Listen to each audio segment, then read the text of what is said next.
Hello dear friends, મજામાં હશો બધા? કેમેસ્ટ્રીનો આજનો આપણો લેક્ચર, છેલ્લે આપણે લેક્ચર નંબર 7 જોયો, તેમાં દાખલાઓ જોયા હતા, બરાબર? હવે આજનો આપણો ટોપિક છે, આપણે જોયું હતું સીસીપી અથવા એફસીસી. સીસીપી અને એફસીસી બે સેમ જ. એની અંદર બે પ્રકારના છિદ્ર હતા, અષ્ટફલકીય છિદ્ર, સમચતુષ્ફલકીય છિદ્રો. હવે આપણે એની અંદર એફસીસી એકમ કોષમાં સમચતુષ્ફલકીય છિદ્રોના સ્થાન, લોકેશન ક્યાં હોય એ આપણે શીખવાનું છે, અને અષ્ટફલકીય છિદ્રોના સ્થાન ક્યાં હોય એ આપણે શીખવાનું. પહેલા આપણે સમચતુષ્ફલકીય છિદ્રના સ્થાન, બરાબર, એફસીસી એકમ કોષમાં ખાસ ધ્યાન રાખવું. તો સમચતુષ્ફલકીય છિદ્રના સ્થાન નક્કી કરવા હોય તો આ રીતે બધાએ એફસીસી એકમ કોષ ડ્રો કરવાનો. એફસીસી એકમ કોષ, એફસીસી એકમ કોષ બધાને ડ્રો કરતા આવડતો જ હોય. એફસીસી એકમ કોષ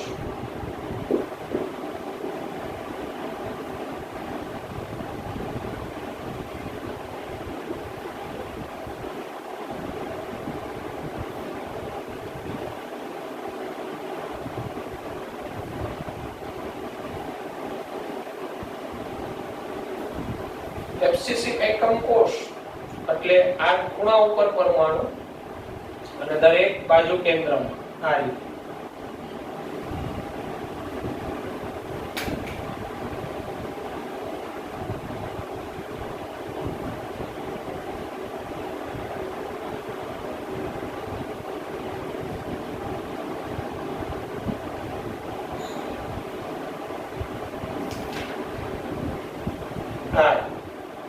દરેક ખૂણા પર 6 બાજુ કેન્દ્ર. હવે આ એફસીસી એકમ કોષને 8 નાના ઘનમાં વિભાજિત કરવાનું છે. 8 નાના ઘન. જોજો કઈ રીતે હું 8 નાના ઘનમાં વિભાજિત કરું છું. તો આ રીતે અહીંથી આગળ વધીએ, પછી આમ, ઓકે, પછી આમ,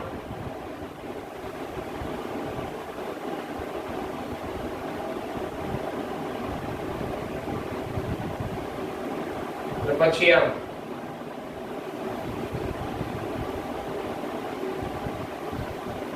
હવે આ રીતે થયો. હવે પાછું કેમ આગળ વધવાનું? હવે અહીંથી આ રીતે, હવે આમ,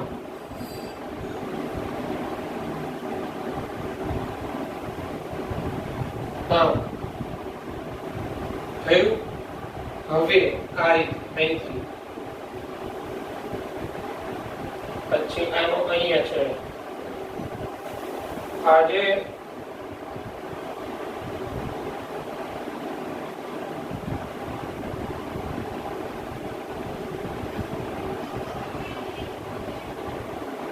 આ ગોળા મધ્યમાં લઈ જવાના, બરાબર, આ ફલક. હવે આ ઉપરની બાજુના આ કેન્દ્રને આ નીચેની બાજુના કેન્દ્ર સાથે જોડી દો. આ ગોળાના કેન્દ્રને અહીંયા સામેના ગોળાના કેન્દ્ર સાથે જોડી દો. આ ગોળાને બેને જોડી દો. થયું? એટલે શું કરવાનું? એફસીસી એકમ કોષ દોરવાનો, એને 8 નાના ઘનમાં વિભાજિત કરવાનો.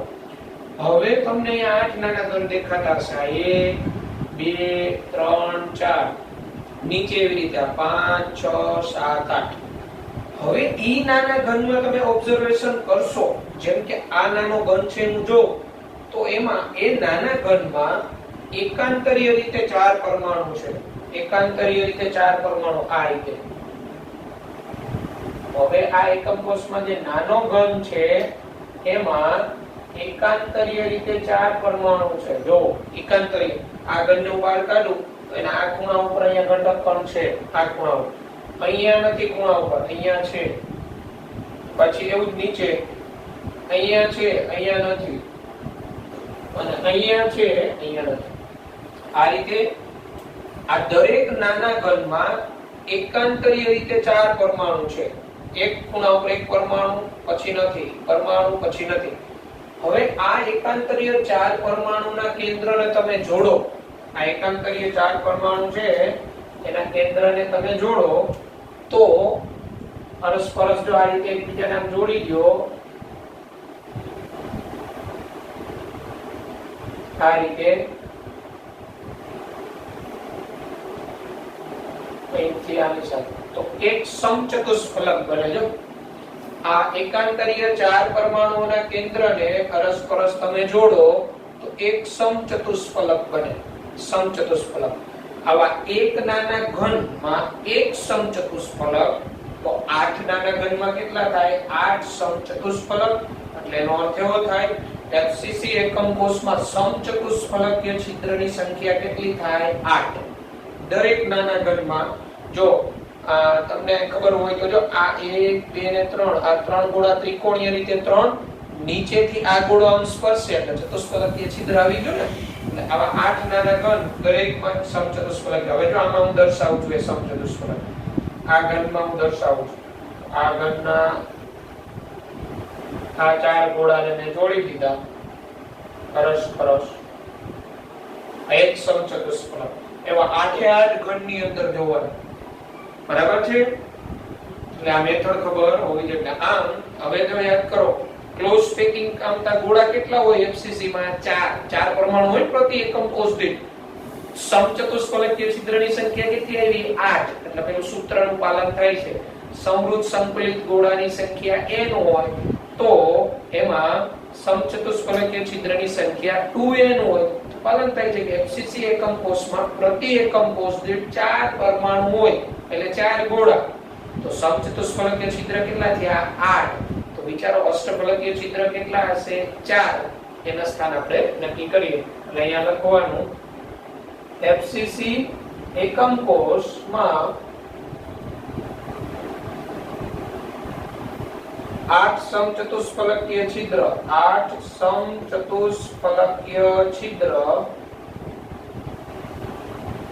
પ્રતિ એકમ કોષ દીઠ હોય. પ્રતિ એકમ કોષ દીઠ હોય. બરાબર છે? એટલે સ્થાન નક્કી કરતા આવડવા જોઈએ. શું કરેલું મેં? એફસીસી એકમ કોષ દોરેલો, એને 8 નાના ઘનમાં વિભાજિત કર્યા. તો 8 નાના ઘનમાં વિભાજિત કર્યા પછી દરેક નાના ઘરમાં અહીંયા જેમ દર્શાવ્યું મેં એવી રીતે એકાંતરીય 4 પરમાણુ. એકાંતરીય એટલે આ ખૂણા ઉપર હોય અહીંયા ન હોય, આ ખૂણા ઉપર હોય અહીંયા ન હોય, આ ખૂણા ઉપર હોય અહીંયા ન હોય, આ ખૂણા ઉપર હોય અહીંયા ન હોય. એમ એકાંતરીય 4 પરમાણુ, 4 પરમાણુના કેન્દ્રને અરસપરસ જોડો એક સમચતુષ્ફલક બને.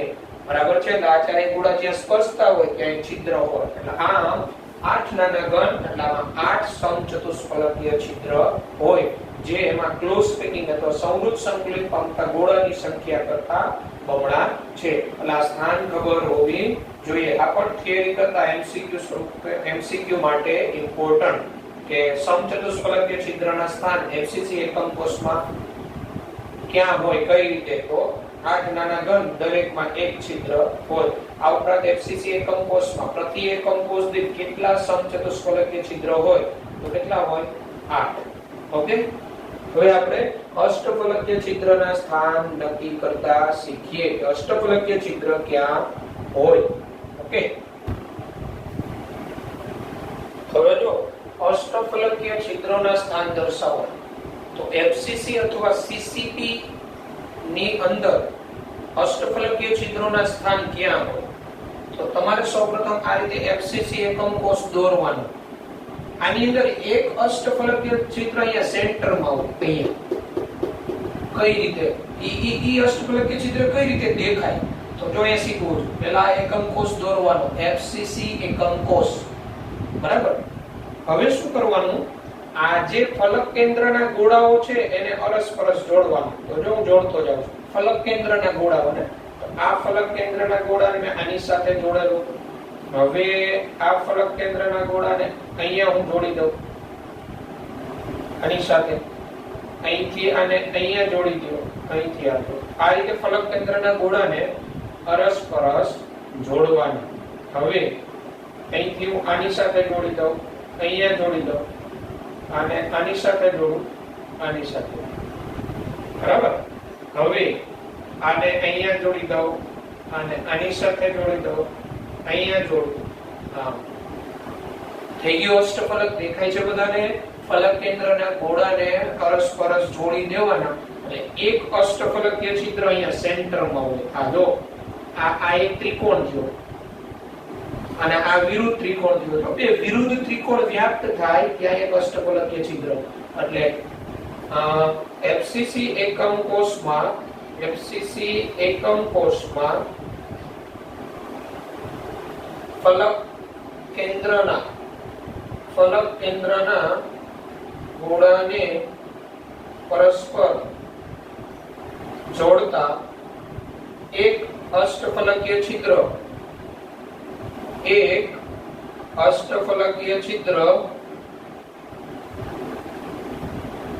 ઘનની મધ્યમાં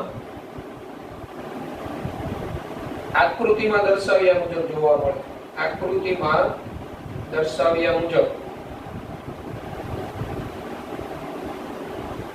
જોવા મળે. અને એક FCC એકમ કોષમાં એક અષ્ટફલકીય છિદ્ર અહીંયા મધ્યમાં હોય આ રીતે. હવે બાકીના અષ્ટફલકીય છિદ્ર તો આ એકમ કોષ હોય ને FCC એકમ કોષ એની 12 ધાર હોય. કેટલી ધાર હોય? 12.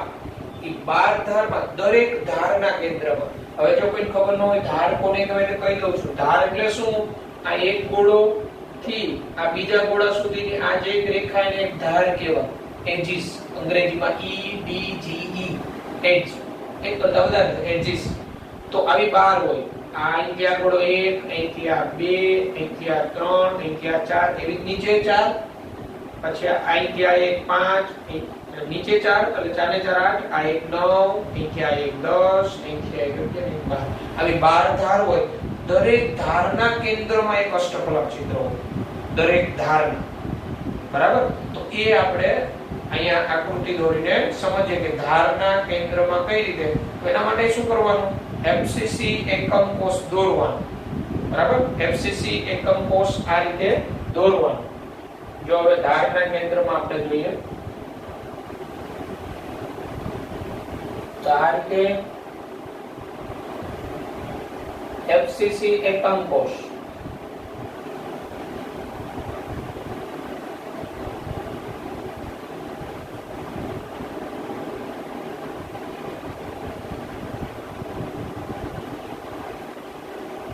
FCC એકમ કોષ એટલે ફલકની મધ્યમાં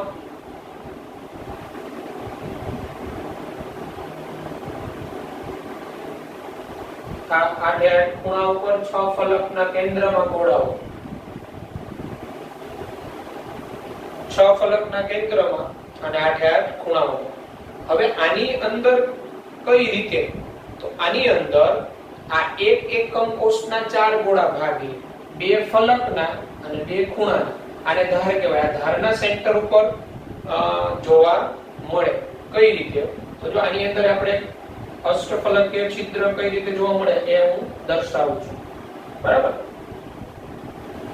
અને બાકીના 2 ગોળા હોય ને નજીકના અન્ય એકમ કોષના હોય. આ તો અહીંયા બાજુ કેન્દ્રનો છે. આ ખૂણાના ગોળા છે આ ફલકનો ગોળો. ફલક કેન્દ્રનો આ ગોળો ભાગી બાકીના 2 ગોળા હોય ને એ અન્ય નજીકના એકમ કોષના હોય. એક આ બાજુના એકમ કોષના, એક આ બાજુના એકમ કોષના. ત્રિપરિમાણીય મારે દર્શાવવું થોડો મુશ્કેલ બને પણ એ ગોળાને હું અહીંયા બતાવું છું. હવે જો અહીંયા કઈ રીતે અષ્ટફલકીય છિદ્ર દર્શાવાય એ આપણે જોઈએ.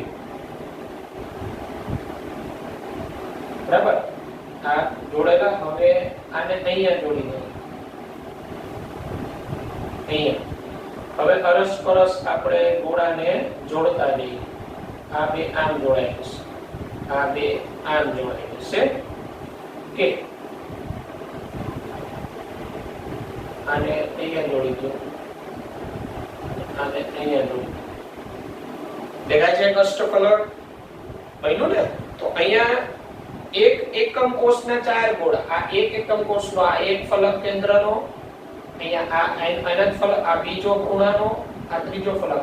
આ એક એકમ કોષના 4 ગોળા. અન્ય આ ગોળો અને આ ગોળો છે બીજા એકમ કોષના હોય. આમ અહીંયા આ એક ધાર ઉપર અહીંયા એક અષ્ટફલકીય છિદ્ર ઉદ્ભવે. ધાર ઉપર અષ્ટફલકીય છિદ્ર આ રીતે ઉદ્ભવે. આમ એક એકમ કોષમાં કેટલી ધાર હોય? 12. એફસીસી એકમ કોષમાં 12 ધાર કેન્દ્ર પર 12 ધાર કેન્દ્ર પર અષ્ટફલકીય છિદ્ર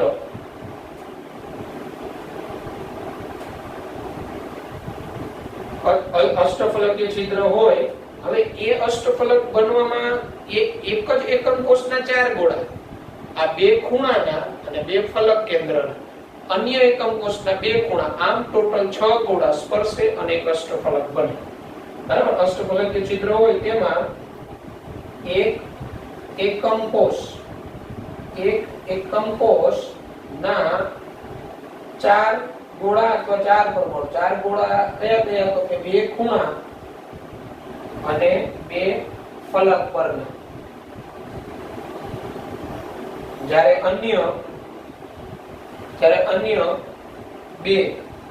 અન્ય બે ગોળા બાજુના એકમ કોષના હોય. બાજુના એકમ કોષના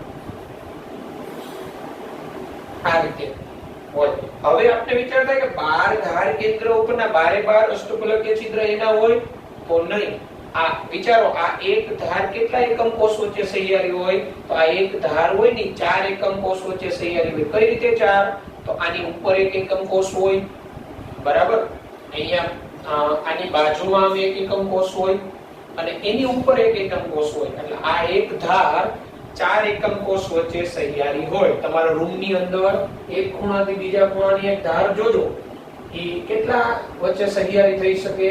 તો તમારા રૂમની ઉપરનો એક રૂમ, બરાબર, તમારા રૂમની બાજુનો એક રૂમ અને એની ઉપર એક રૂમ. એટલે એક ધાર હોય એ 4 એકમ કોષ વચ્ચે સહિયારી હોય તો એ ધાર કેન્દ્રનો એક ગોળો કેટલા એકમ કોષ વચ્ચે ભાગીદારીમાં આવે? 4 એકમ કોષ વચ્ચે ભાગીદારીમાં આવે. એટલે એના કેટલા ભાગ પડે? 4 ભાગ. આમ 12 ધાર હોય પણ જે તે ધાર પરથી જે તે ગોળાનો કેટલો ભાગ આવે? અને જે તે છિદ્રનો, અષ્ટફલકીય છિદ્રનો કેટલો ભાગ આવે? 1/4. તો 12 into 1/4 તો કેટલા અષ્ટફલકીય છિદ્ર થયા? 3. આમ 12 ધાર પરથી ટોટલ 3 અષ્ટફલકીય છિદ્ર. એક અષ્ટફલકીય છિદ્ર મધ્યમાંથી. આમ કુલ એફસીસી એકમ કોષમાં અષ્ટફલકીય છિદ્ર કેટલા થયા? તો અષ્ટફલકીય છિદ્રની સંખ્યા થાય 4. આની ગણતરી હું અહીંયા બતાવું છું. જો, બરાબર છે? એક ધાર 4 એકમ કોષ વચ્ચે ભાગીદારીમાં હોય. તેથી 12 ધાર હોય, જે તે ધાર પરથી જે તે એકમ કોષના ભાગમાં કેટલો આવે? 1/4. 12 ધાર અહીંયા 1/4. આમ ટોટલ કેટલા થાય? 3. આમ ધાર પરથી 3 અષ્ટફલકીય છિદ્ર. તો અષ્ટફલકીય છિદ્રની સંખ્યા એફસીસી માં અષ્ટફલકીય છિદ્રની સંખ્યા તો આ મધ્યમાં 1 પ્લસ 12 ધાર પરથી ટોટલ થઈને 3, આમ કુલ 4. તો હવે યાદ કરો, ચાલો, એફસીસી એકમ કોષમાં પ્રતિ એકમ કોષ દીઠ પરમાણુની સંખ્યા 4 હોય. અષ્ટફલકીય છિદ્ર 4, સમચતુષ્ફલકીય છિદ્ર 8. તો જો પેલું સૂત્ર યાદ કરો, સમવૃત્ત સંકલિત પામતા ગોળાની સંખ્યા n, એમાં અષ્ટફલકીય છિદ્રની સંખ્યા n, સમચતુષ્ફલકીય છિદ્રની સંખ્યા 2n હોય. કે સાર્થક થાય. તો આ રીતે સમચતુષ્ફલકીય છિદ્ર અને અષ્ટફલકીય છિદ્રના સ્થાન દર્શાવતા આવડવા જોઈએ. બરાબર છે? અગત્યનું તમને સ્થાન ખબર હોવી જોઈએ એફસીસી એકમ કોષમાં. ઓકે, પછી હવે થોડા દાખલાઓ હવે આને લગતા છે. ધાર ઉપર પરમાણુ ગોઠવાયેલા હોય, ખૂણા ઉપર હોય, છિદ્રમાં હોય તો નવું સૂત્ર કયું બને? એવા દાખલાઓ આપણે જોઈએ. જો આ એક્ઝામ્પલ કોમ્પિટિટિવમાં પૂછાયેલું છે આ પ્રકારનું. Ab2O4 સૂત્ર ધરાવતા આયનીય ઘન સંયોજનમાં ઓક્સાઇડ આયન CCP ગોઠવણી કરે.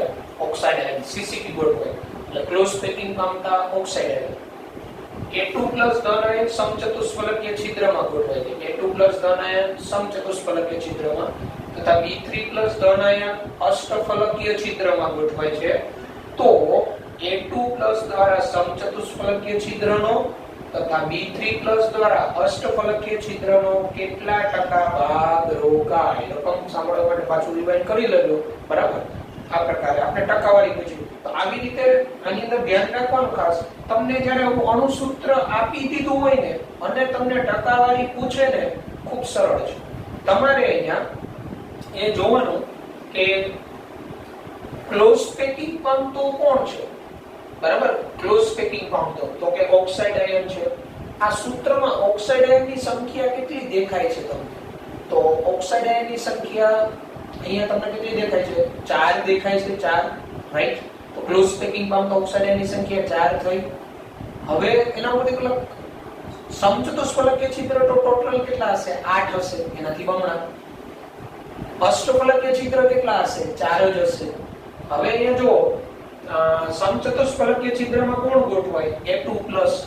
તો અહીંયા સૂત્રમાં જોઈ લેવાનું કે A2+ ની સંખ્યા કેટલી આપી? એક જ A આપ્યો છે, એક જ A છે, અને સમચતુષ્ફલકીય છિદ્રની ટોટલ સંખ્યા તો કેટલી છે? 8 છે. એટલે 8 સમચતુષ્ફલકીય છિદ્ર તો રોકાવાના નથી. એક જ A છે એટલે એક જ સમચતુષ્ફલકીય છિદ્ર રોકાય. તો 8 સમચતુષ્ફલકીય છિદ્ર રોકાય તો 100%. તો આ 1 દ્વારા કેટલા ટકા? 100/8 જે આવે એ જો 12.5% જેવી સમચતુષ્ફલકીય છિદ્ર રોકાય. હવે એવું જ અષ્ટફલકીય છિદ્રમાં કોણ ગોઠવાય? તો કે B3+. તો B ની સંખ્યા કેટલી? 2. અષ્ટફલકીય છિદ્ર હોય કેટલા? તો કે ક્લોઝ પેકિંગ પંપના ઓક્સાઇડ 4 છે, તો એટલા જ અષ્ટફલકીય છિદ્ર હોય 4. પણ B ની સંખ્યા કેટલી? 2.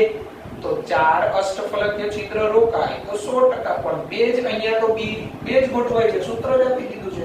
તો 2B ત્યારે કેટલા ટકા? તો 100/2 તો 50%. જવાબ આવી ગયો. એટલે અહીંયા હું હવે દર્શાવું છું. અહીં સૂત્ર પરથી કહી શકાય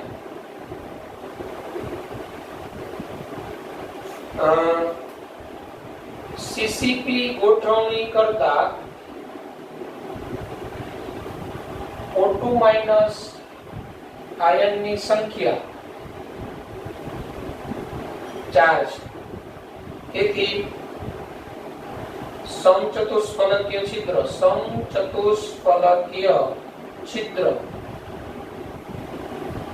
ની સંખ્યા કેટલી થાય? તો સમચતુષ્ફલકીય છિદ્રની સંખ્યા 8 થાય, બમણી થાય. પરંતુ અહીં એક જ A2+ આયન છે. A2+ આયન તો એક જ છે. તેથી એક સમચતુષ્ફલકીય છિદ્ર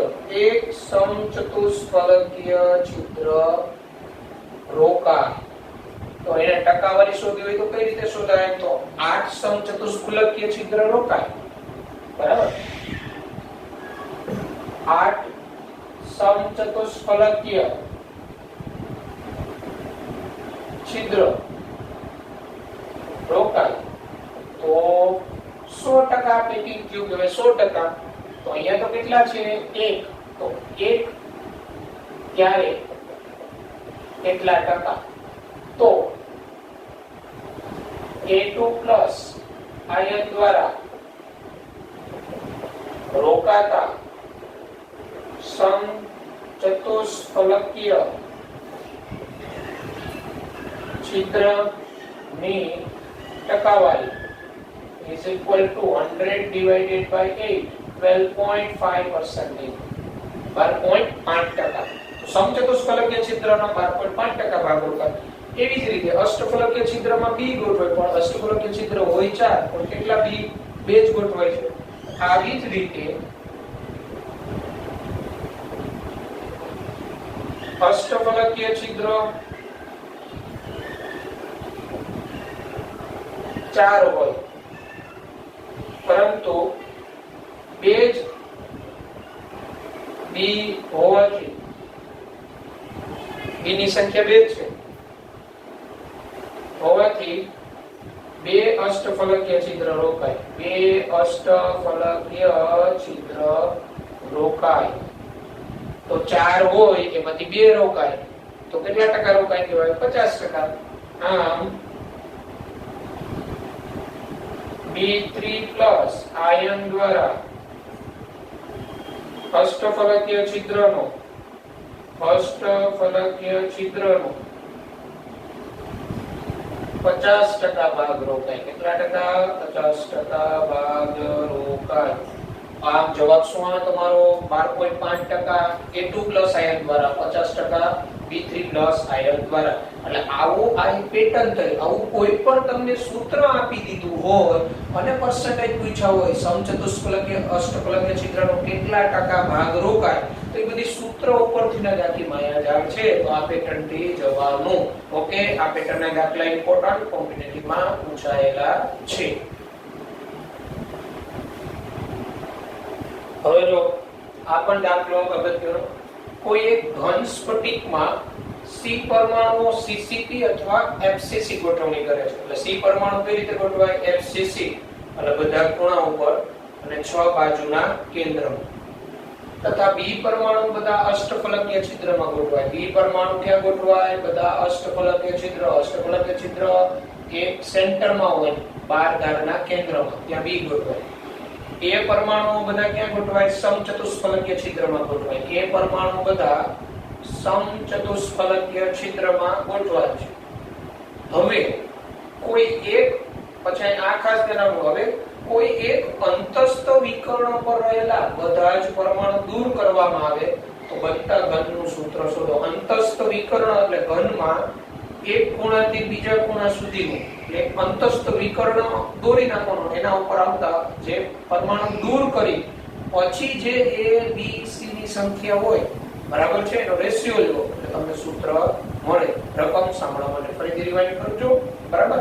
હવે જો હું અહીંયા આ રકમ જે હતી એ મુજબ પહેલા ફિગર ડ્રો કરું છું. ચાલો, એક ઘન સ્ફટિકમાં C પરમાણુ કઈ રીતે ગોઠવાય? FCC. એટલે હું આ રીતે FCC એકમ કોષ દોરી દઉં. આ C પરમાણુને છે ને ગોઠવી દઉં. અહીંયા બધે C પરમાણુ છે.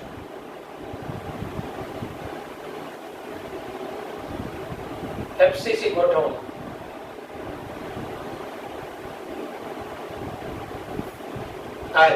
આ C પરમાણુ ગોઠવાય FCC. B પરમાણુ બધા અષ્ટફલકીય છિદ્રમાં. તો B પરમાણુ એટલે એક અષ્ટફલકીય છિદ્ર અહીંયા સેન્ટરમાં હોય. આજના લેક્ચરમાં આપણે અષ્ટફલકીય છિદ્રના સ્થાન દર્શાવ્યા હતા. એક સેન્ટરમાં હતું, 12 ધારના કેન્દ્રમાં. આ ધાર કહેવાય. એટલે બધી ધાર ઉપર B ગોઠવી દેવાનું.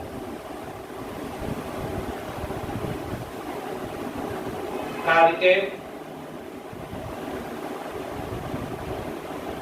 બરાબર. 12 ધારના કેન્દ્રમાં B ગોઠવાઈ ગયો. હવે A પરમાણુ બધા સમચતુષ્ફલકીય છિદ્રમાં. યાદ કરો, આને નાના ઘનમાં આપણે વિભાજિત કરતા હતા. તો 8 નાના ઘનમાં A આવતો હતો, A પરમાણુ, બરાબર. એટલે આને દાખલા તરીકે તમે 8 નાના ઘનમાં વિભાજિત કરો તો 4 ઘન ઉપર આવતા હતા, 4 ઘન નીચે આવતા હતા ને. તો અહીંયા આપણે દાખલા તરીકે હું 4 ઉપર A દર્શાવી દઉં. A એક નાના ઘનમાં અહીંયા સામેની બાજુ, એવું છે અહીંયા પાછળની બાજુ, એવું છે અહીંયા સામેની બાજુ, એવું નીચે અહીંયા આગળની બાજુનો A, આગળની બાજુનો A, આ પાછળની બાજુના ઘનમાં, આ આગળની બાજુના ઘનમાં, આ પાછળની બાજુના ઘનમાં. 3 ડાયમેન્શન. A સમચતુષ્ફલકીય છિદ્ર 8 નાના ઘનમાં હતા, બરાબર. હવે આપણે રૂમની અંદર જોઈએ તમે તો એક રૂમ, એમાં 8 ખૂણા ઉપર C ગોઠવી દો, 6 બાજુના કેન્દ્રમાં C ગોઠવી દો. હવે B ને ગોઠવવાનું. B ને મધ્યમાં ગોઠવો અને જેટલી ધાર છે રૂમની 12 ધાર, ત્યાં B ગોઠવી દો. A ક્યાં ગોઠવશો? તો તમારા રૂમને 8 નાના ઘનમાં વિભાજિત કરતો વિચારો તો એક A અહીંયા ઉપર આવે, એક નીચે, એક પહેલી બાજુ ઉપર, નીચે, પહેલી બાજુ ઉપર, નીચે, અહીંયા ઉપર, નીચે. એનો 8 નાના ઘનમાં A હોય. રાઈટ. હવે આગળ શું કીધું? હવે કોઈ એક અંતસ્થ વિકર્ણ પર રહેલા બધા જ પરમાણુ દૂર કરવામાં આવે તો બનતા ઘનનું સૂત્ર શું થાય? અંતસ્થ વિકર્ણ. અંતસ્થ વિકર્ણ એટલે દાખલા તરીકે આ ખૂણોથી આ ખૂણા સુધીનો એક અંતસ્થ વિકર્ણ કહેવાય. બરાબર? આ ખૂણાથી આ ખૂણા સુધીનો એક અંતસ્થ વિકર્ણ અથવા આ ખૂણાથી આ ખૂણા સુધીનો એક અંતસ્થ વિકર્ણ હું દોરું છું. જો આ ખૂણાથી આ ખૂણા સુધીનો એક અંતસ્થ વિકર્ણ હું દોરવા. આ સી તો ફલક કેન્દ્રનો છે, એ ન આવે, આંતરિક દોરાય છે અંદરની બાજુ. આ સી તો સામેની બાજુ ફલક કેન્દ્રમાં આ બાજુ છે એટલે એને ન ધ્યાનમાં લે. આ સી અહીંયા ફલક કેન્દ્રમાં છે, આ વચ્ચેથી અંતસ્થ વિકર્ણ આપણે દોર્યો છે. એટલે ટૂંકમાં આ ખૂણાથી પહેલી બાજુના ખૂણા સુધી એક અંતસ્થ વિકર્ણ. હવે યાદ કરો, જો આ અંતસ્થ વિકર્ણ ઉપર ખૂણા પરના કેટલા સી આવે? 2. બરાબર?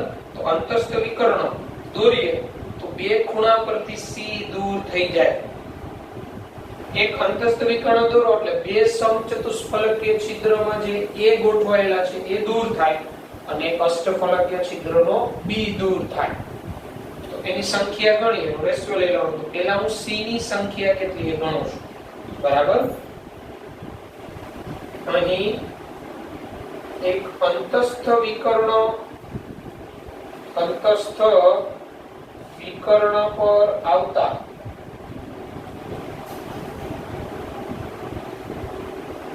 બધા પરમાણુ દૂર કરતા અંતસ્થ વિકર્ણ પર આવતા બધા પરમાણુ દૂર કરવામાં આવે ત્યારે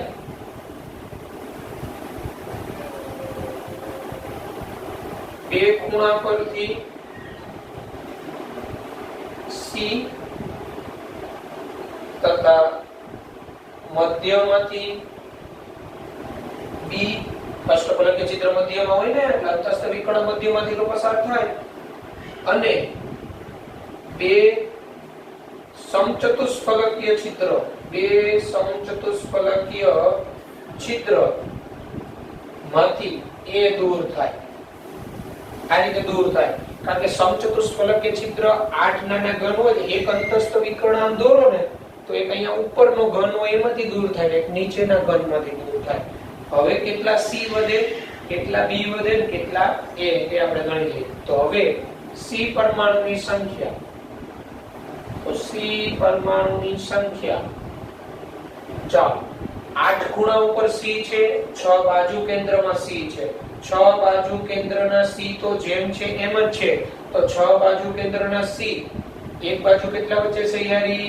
2 અને 6 into 1/2 c, તો બાજુ પરથી કેટલા c આવે? 3. અને c પરમાણુ ક્યાં છે? ખૂણા પર પ્લસ બાજુ. તો 6 બાજુ તો એમ જ છે એટલે 6 into 1/2 એટલે તો 3 જ રહેવાના. ખૂણા હવે કેટલા થઈ જાય તમારા? 2 ખૂણા પરથી દૂર થાય. હવે ખૂણા કેટલા વધે? હવે ખૂણા 6 વધે. એક ખૂણાનો કેટલા વચ્ચે છે યારો? 8 એટલે 1/8.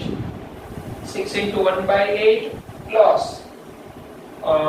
3 એટલે અહીંયા 6/8 પ્લસ 3 હું સી પરમાણુની સંખ્યા ગણું છું તો 8 ગુણ્યા 3 આટલા લસા લઈએ તો 24 પ્લસ 6 એટલે 30 ભાગ્યા 8 આટલા સી પરમાણુ 30 ભાગ્યા 8 એટલા સી પરમાણુ વધેલા હોય. બે ખૂણા પરના દૂર થાય ને ત્યારબાદ 1/8 દૂર થાય ત્યારબાદ એટલે સી ની સંખ્યા મળી ગઈ. ચાલો હવે બી પરમાણુ ક્યાં ગોઠવાના છે? તો બી પરમાણુ બધા અષ્ટફલકીય છિદ્રમાં, એક અષ્ટફલકીય છિદ્ર મધ્યમાં અને 12 ધાર કેન્દ્રમાં. પણ અહીંયા તમે જોયું અંતસ્થ વિકર્ણમાંથી દૂર કરવામાં આવે તો કોઈ ધાર કેન્દ્રનો પરમાણુ દૂર ન થાય એટલે 12 ધાર કેન્દ્રમાં તો યથાવત, પણ એ ધાર કેટલા વચ્ચે સહિયારી હોય? 4 એટલે 12 into 1/4 એટલે 3 બી પરમાણુ વધે કારણ કે મધ્યનો તો બી જતો રહ્યો. બરાબર? બી પરમાણુની સંખ્યા, તો બી પરમાણુની સંખ્યા તો એક મધ્યમાં હોય પણ અંતસ્થ વિકર્ણ દૂર થાય મધ્ય તો જતો રહે એટલે મધ્યમાં 0 પ્લસ ધાર પણ 12 ધાર પણ એક ધાર કેટલા વચ્ચે છે યારી? 4 એકમ કોષ વચ્ચે એટલે તે કેન્દ્રમાંથી બી નો કેટલો ભાગ આવે? 1/4. 12 into 1/4 12 into 1/4 એટલે 3. તો બી પરમાણુ કેટલા વધે? 3. હવે એ પરમાણુની સંખ્યા,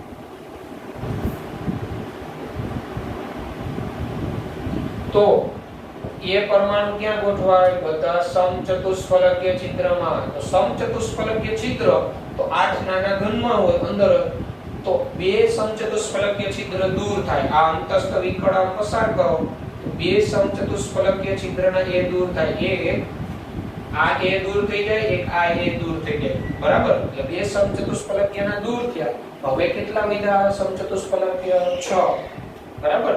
તો એ પરમાણુની સંખ્યા 6a વધે. 8 હોય એમાંથી 2 જતા રહે 6. હવે a જેમ b જેમ c, તો c કેટલા? 30/8. b કેટલા? 3. અને a કેટલા? 6. 8 બધાનો લસા લઈએ તો 8 6 48, 8 3 24 અને 30 એટલે 48 24 અને 30. હજી આમાંથી સામાન્ય શું નીકળી જાય? જો સામાન્ય કાઢવું હોય તો આપણે નીકળે 6 સામાન્ય કાઢી લઈએ. 6 6 8 48 એ 6 વિધા નો 6 48 8 સામાન્ય 6 સામાન્ય કાઢો તો જો a 8 કારણ કે 6 8 48 b 6 સામાન્ય 6 ચોક b4 a8 b4 6 35 c5. તો સૂત્ર શું આવે તમારું? a8 b4 c5. આ તમારું સૂત્ર આવે. એટલે આ પેટર્નનો દાખલો એક અંતસ્થ વિકર્ણ દૂર થાય ને જ્યારે FCC ની અંદર, તો એક અષ્ટફલકીય છિદ્ર b મધ્યનો દૂર થાય, બે સમચતુષ્ફલકીય છિદ્રના દૂર થાય અને બે ખૂણાના દૂર થાય. પછી પરમાણુ સંખ્યા ગણવાની વ્યવસ્થિત ઇક્વલનો સમજાય. ફરીથી રિવાઇન્ડ કરીને સમજો. ઓકે? આ પ્રકારના દાખલાઓ પણ તમને વર્ક કરવા માટે આપીશ. તો આજના આપણા આ લેક્ચરમાં અહીંયા સુધી રાખીએ. પછીના લેક્ચરમાં આપણે આગળ વધીશું. Okay? Good bye, take care.